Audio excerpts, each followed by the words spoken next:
ചെറുപ്പക്കാരാ, എന്റെ ശബ്ദം കേൾക്കുന്ന മുസ്ലിമേ, നമ്മുടെ മക്കളുടെ ഉമ്മയാണല്ലോ ആ പെണ്ണ. വ ഉമ്മു ഔലാദിഹി വ മൗദിഉ സിദ്ദിഹി വ നജ്വാ വ മൗദിഉ സിദ്ദിഹി വ നജ്വാ. ഒരു വിഷമം കൊടുങ്ങുമ്പോ നിന്റെ എല്ലാം സൂക്ഷിച്ചു വെക്കുന്ന പെണ്ണ്, നിന്റെ എല്ലാ രഹസ്യങ്ങളും സൂക്ഷിച്ചു വെക്കുന്ന ഒരാളല്ലേ ഈ പെണ്ണ്. ആ പെണ്ണിനോട് അല്പമൊന്ന് സ്നേഹത്തിൽ വർത്തിക്കുന്നൊരവസ്ഥ നീ ഉണ്ടാക്കണ്ടേ? മഹാന്മാരായ പണ്ഡിതന്മാർ ചോദിക്കുന്നു. ഞാനിത് പറയുമ്പോ ഒരുപാട് ആളുകളുടെ മനസ്സിലേക്ക് ഇങ്ങനെ ചിലപ്പോ നെഞ്ചത്ത് ഇങ്ങനെ പലതും തട്ടും. പക്ഷെ അതിലൊരു വെറുപ്പുണ്ടാവരുത്. സ്വാഭാവികമായി നമ്മളിങ്ങനെ വിലയിരുത്തുക. നബി സല്ലല്ലാഹു അലൈഹി വസല്ലം തങ്ങളുടെ ഹദീസുകൾ വിശദീകരിച്ചുകൊണ്ട് പണ്ഡിത മഹത്തുക്കൾ അവരുടെ സ്ഥാനങ്ങൾ എങ്ങനെ വിവരിക്കുന്നത് കാണാം. അതിൽ ഒരു സൂചനയാണ് ഞാനിപ്പോ വായിച്ചത്. രണ്ടാമതായി പ്രധാനമായി 14 കാര്യങ്ങൾ മഹാന്മാർ പഠിപ്പിക്കുമ്പോ ഞാൻ 2-3 കാര്യങ്ങൾ പെട്ടെന്നൊന്ന് വായിക്കാം. ഒന്ന് ഞാനിപ്പോ നിങ്ങളുടെ മുന്നിൽ വായിച്ചു. രണ്ടാമതായി പറയുന്നത് ഥാനിയൻ الإنفاق عليها وعلى الأولاد نفقة لا إسراف فيها. കല്യാണം കഴിക്കുമ്പോ സുബ്ഹാനല്ലാഹ് ഇന്നലെ വരെ അല്ലെങ്കിൽ 1 മിനിറ്റ് മുമ്പ് വരെ കാണൽ ഹറാം, സംസാരിക്കൽ തെറ്റ്, അതുപോലെ തന്നെ കൈപിടിക്കലും എല്ലാം തെറ്റുള്ള ഒരു വലിയ അല്ലാഹു തആല അകറ്റി നിർത്തിയ 2 വ്യക്തികളെ ഒരു വാക്കുകൊണ്ട് അടുപ്പിക്കുകയാണ്. ഒരു വാക്കുകൊണ്ട് സവ്വജതുക അങ്ങ് പറയുമ്പോ ഖബിൽതു, 2-3 കലിമ കൊണ്ട് ഒരു നിലക്കും കാണലും തൊടലും അതുപോലെ തന്നെ പരസ്പരം ബന്ധപ്പെടലും എല്ലാം അല്ലാഹു നിഷേധിച്ചു പോയ 2 ആളുകളെ ചില വാക്കുകൊണ്ട് അങ്ങ് അടുപ്പിക്കുമ്പോ ആ അടുപ്പിക്കുന്നതോടുകൂടെ വല്ലാത്തൊരു ബന്ധമാണ് ഇസ്ലാം ഈ ദമ്പതികൾക്ക് നൽകുന്നത്. വല്ലാത്തൊരു ബന്ധമാണ് നൽകുന്നത്. പക്ഷെ അത് ആ ദമ്പതികൾ പിന്നീട് ചിന്തിക്കേണ്ടുന്നതായ നിരവധി വിഷയങ്ങൾ അതിന്റെ പിന്നിലുണ്ട്. ആ സമയം തുടങ്ങുമ്പോ അന്നത്തെ രാത്രി അങ്ങനെയുള്ള ഭാഗത്തിലേക്കൊന്നും ഞാനിപ്പോ കിടക്കുന്നില്ല. ഞാനിപ്പോ പറഞ്ഞു വരുന്നത് അൽ ഇൻഫാഖു അലൈഹാ വഅലൽ ഔലാദ് നഫഖതൻ ലാ ഇസ്റാഫ ഫീഹാ. ആ ഭാര്യക്കുള്ള എല്ലാം കൊടുക്കേണ്ടത് അവൾക്കുള്ള ഭക്ഷണം, അവൾക്കുള്ള നഫഖ. അന്നഫഖതു ലാ തകൂനു ബിത്ത്വാം വശറാബ് ഫഹസ്ബ്. ഒരു തുള്ളി വെള്ളമോ ഒരു നേരത്തെ ഭക്ഷണമോ കൊടുത്തതുകൊണ്ട് നഫഖ കൊടുത്തു എന്ന് പറയാൻ പറ്റില്ല. ബൽ ഹിയ തശ്മലുൽ മസ്കന വൽ മത്അമ വൽ മൽബസ വകുല്ലമാ തഹ്താജു ഇലൈഹിൽ മർഅതു ഫീ ഹയാതിഹ സൗജിയ്യ. മഹാന്മാരായ ഫുഖഹാ പഠിപ്പിക്കുകയാണ്, പണ്ഡിത മഹത്തുക്കൾ പഠിപ്പിക്കുകയാണ്, നഫഖ എന്ന് പറയുന്നത് ഒരുപാട് വസ്തുക്കളെ ഉൾക്കൊള്ളിക്കുകയാണ്. നമ്മുടെ രാജ്യത്ത് മലപ്പുറം ജില്ലയിലും കോഴിക്കോട് ജില്ലകളിലും എന്ന് വേണ്ട അങ്ങുമിങ്ങും തിരിയുമ്പോ മറ്റു പല ഭാഗങ്ങളിലുമായി ഒരു തുള്ളി വെള്ളം ചോദിക്കുന്ന സമയത്ത് കിട്ടാത്തതിന്റെ പേരിൽ എത്ര പുരുഷന്മാരാണ് ഭാര്യയെ അടിക്കുന്നത്. ഭക്ഷണത്തിൽ മുടി കണ്ടതിന്റെ പേരിൽ ഭാര്യമാരെ അടിക്കുന്ന ചെറുപ്പക്കാരാ. ഉപ്പ് കുറഞ്ഞതിന്റെ പേരിൽ അടിക്കുന്ന പുരുഷന്മാർ, അല്ലെങ്കിൽ ഉപ്പ് കൂടിയതിന്റെ പേരിൽ അടിക്കുന്ന പുരുഷന്മാർ.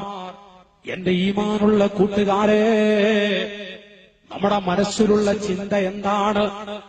ആ പെണ്ണ് വളരെ ചെറുതാണ്, ആ പെണ്ണിനെ എന്തും ചെയ്യാം, ഏത് സമയത്തും അടിക്കാം എന്നല്ലേ നമ്മുടെ മനസ്സിലുള്ളത്.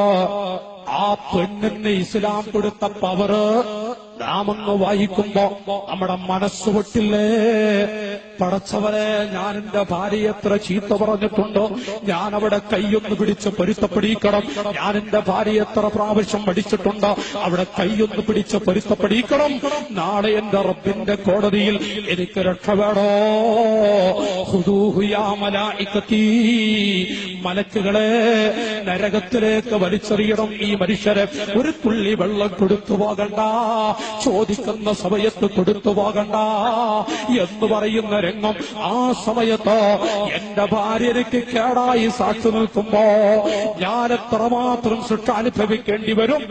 അതുകൊണ്ട് എന്റെ ഭാര്യയുടെ കൈപ്പിടിച്ച് ഞാനൊന്ന് പൊരുത്തപ്പെടിക്കട്ടെ. ഭർത്താവണമെന്ന് വിചാരിച്ച് നമ്മളിങ്ങനെ അഹങ്കരിച്ചിരിക്കാനൊന്നും പറ്റില്ല. അള്ളാഹു നമ്മ വെറുതെ വിടുന്നില്ല. ഭാര്യമാരോട് പൊരുത്തപ്പെടിക്കേണ്ടത് നമ്മൾ പൊരുത്തപ്പെടിക്കണം. നമ്മുടെ രാജ്യത്തൊക്കെ ഇന്ന് പടർന്നു പിടിച്ച നമ്മുടെ ഈ പരിസരം എനിക്കറിയില്ല, അല്ലെങ്കിൽ ഞാൻ മറ്റു രാജ്യങ്ങളെ കുറിച്ചാണ്, എത്യോപ്യയിലുള്ള കഥകളെ കുറിച്ചാണ് പറയുമെന്ന് വിചാരിച്ചത്. മറ്റു രാജ്യങ്ങളെ കുറിച്ചാണെന്ന് നമ്മളിങ്ങനെ വിചാരിക്കും. ഭാര്യമാരെ അടിക്കുന്ന, ഭക്ഷണത്തിൽ മുടികണ്ടതിന്റെ പേരിൽ അടിക്കുന്ന, സുബ്ഹാനല്ലാഹ്. ഇന്നലെ നമ്മുടെ മുൻ SSFന്റെ സംസ്ഥാന പ്രസിഡന്റ് കൂടിയായ ബഹുമാനപ്പെട്ട എന്റെ സുഹൃത്ത് സിദ്ദീഖ് സഖാഫി ഞങ്ങളൊരു സ്ഥലത്ത് ഇങ്ങനെ യാത്ര ചെയ്യുന്ന സമയത്ത് ഒരു വലിയ അനുഭവം പറഞ്ഞു. അപ്പൊ ഞാൻ പറഞ്ഞു, നാളെ ഞാൻ ഉസ്താദിന്റെ അടുത്ത് ശൈഖുനയുടെ അരികിലേക്ക് ബാഗിന്റെ മുന്നിൽ എനിക്ക് വിഷയമാണ്. ഞാൻ തമാശക്കാണ് പറഞ്ഞു. എന്നോട് എന്റെ സുഹൃത്ത് പറയാം, ഒരു ഭാര്യയെ ഭർത്താവ് അടിച്ചിട്ട് അവസാനം ആ പെണ്ണ് കിടന്ന് കണ്ണീരൊടുക്കിയ പൊട്ടിക്കരഞ്ഞപ്പോ അയൽപ്പക്കത്തുള്ളവരെ ഓടി വന്നു. അദ്ദേഹം പറയാ, ഒരു അനുഭവമായിക്കൊണ്ട് തന്നെ എന്നോട് ആ സുഹൃത്ത് പറഞ്ഞു. അപ്പൊ എന്താണ് സംഭവം? ഒരു കുട്ടിയുണ്ട്, ആ കുട്ടിയെ സ്കൂളിൽ കൊണ്ടുപോകാൻ ബസ് വന്നില്ല. പിന്നൊരു കുട്ടിയുണ്ട്, അത് നടക്കേണ്ട പ്രായമൊന്നായിട്ടില്ല. അത് രാവിലെ എഴുന്നപ്പോഴേക്കും കരച്ചിലെന്നെ, 7 മണി വരെ കരച്ചിൽ. ഈ കുട്ടിയെ തോളിലേറ്റ് നടക്കുകയാണ് ഈ ഉമ്മ. നിലത്ത് വെക്കാൻ വയ്യ, ആരും നോക്കാനില്ല, നിലത്ത് വെക്കാൻ വയ്യ. പക്ഷെ ഈ കുട്ടിക്ക് ചായ ഉണ്ടാക്കണം, ഭർത്താവിന് ചായ ഉണ്ടാക്കണം, എല്ലാം ചെയ്യണം. അപ്പോഴാണ് ബസ് വന്നു. പെട്ടെന്ന് ഈ കുട്ടിയെ മൂത്ത മകൻ എന്ന് പറയുമ്പോ ചെറിയ വയസ്സേ ഉള്ളൂ, ആ കുട്ടിയെ ആ ബസ്സിൽ കൊണ്ടുപോയി. അപ്പോൾ ഈ കുട്ടി കിടന്ന്, ചെറിയ കുട്ടി, ഇപ്പൊ പ്രസവിച്ചു വീണ കുട്ടി വല്ലാത്ത കരച്ചിൽ, അത് കരച്ചിലാണ്. അപ്പൊ അതിനെ പൊക്കിക്കൊണ്ടാണ് ബാക്കി കാര്യങ്ങളൊക്കെ ഒരു കൈ കൊണ്ടാണ് ഈ പെണ്ണെല്ലാം ചെയ്യുന്നത്. പക്ഷേ ഭർത്താവ് കുളിക്കാൻ വേണ്ടി ബാത്റൂമിലേക്ക് പോയി. അപ്പൊ അവിടെ ചുടുവെള്ളം കാണുന്നില്ല. അത് എടുത്തു വെക്കാൻ എല്ലാം ഉണ്ടാക്കി വെച്ചിട്ടുണ്ട്. അത് എടുത്തു വെക്കാൻ ഈ പെണ്ണിന് സമയം കിട്ടിയില്ല. ഈ മകനെ ഭക്ഷണം കൊടുത്ത് സ്കൂളിലേക്ക് വിടുന്ന ആ തിരക്കായതുകൊണ്ട്. പക്ഷേ ആ മനുഷ്യൻ ബാത്റൂമിൽ നിന്നങ്ങ് വന്നിട്ട് ഈ കുട്ടിയെയും എടുത്ത് ചെറിയ കുഞ്ഞിനെയും പിടിച്ചിരിക്കുന്ന ഭാര്യ അങ്ങ് തലക്കടിച്ചു. ഈ പെണ്ണങ്ങ് വീണിട്ട് നിലവിളിക്കുകയാണ്. ആ സമയത്ത് ശക്തിയായി അടിച്ചു. എന്താണ് ഈ പെണ്ണ് ചെയ്തത്? ആ പെൺകുട്ടി ഒരു മകനെ, ആ മകന് ചായ ഉണ്ടാക്കി കൊടുത്ത് യാത്ര അയക്കുകയാണ്, പഠിക്കാൻ വേണ്ടി വിടുകയാണ്. അപ്പോഴേക്ക് ഈ ചോരക്കുഞ്ഞിനെ ഒന്ന് എവിടെയും കടത്താനും മറ്റൊന്നും പറ്റുന്നില്ല, കരച്ചിലോട് കരച്ചില്. പക്ഷെ അപ്പോഴേക്കും ഭാര്യ അടിച്ചുപോയി. അല്ലാഹുവിന്റെ ഹബീബ് മാപ്പ് കൊടുക്കൂ. ഓ മുസ്ലിമീങ്ങളെ, ഈ പെണ്ണ് പാവമല്ലേ, സാധുവായ പെണ്ണ്. ആ പെണ്ണിനെ അടിച്ചുകൊല്ലുന്ന ഭർത്താവ് പക്ഷേ നന്ദി കെട്ടവനാണ്, ശുക്ർ കാണിക്കാത്തവനാണ്. റഹ്മാനായ റബ്ബ് അങ്ങനെയുള്ള ഭർത്താക്കന്മാരെ വെറുതെ വിടുമോ? കണ്ടോ ഇസ്ലാം പഠിപ്പിക്കുന്നത്?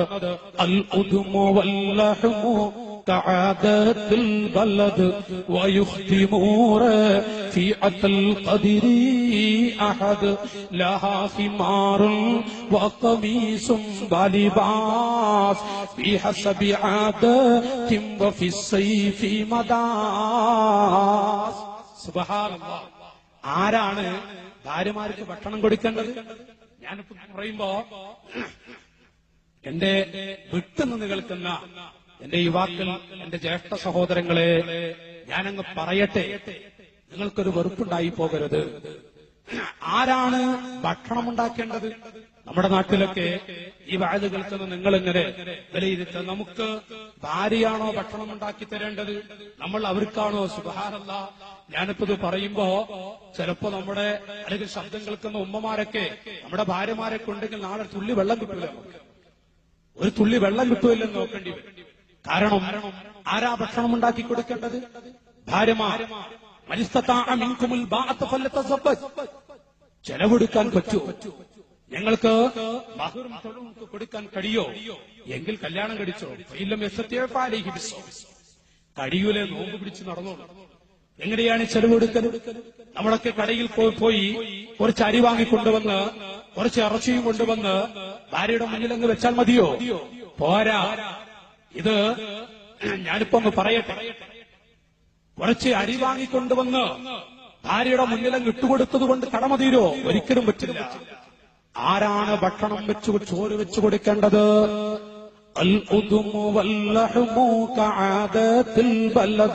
സുബ്ഹാനല്ലാഹ്. ഭാര്യമാർക്ക് അടുക്കളയിൽ പോയി ഭക്ഷണം പാകം ചെയ്ത്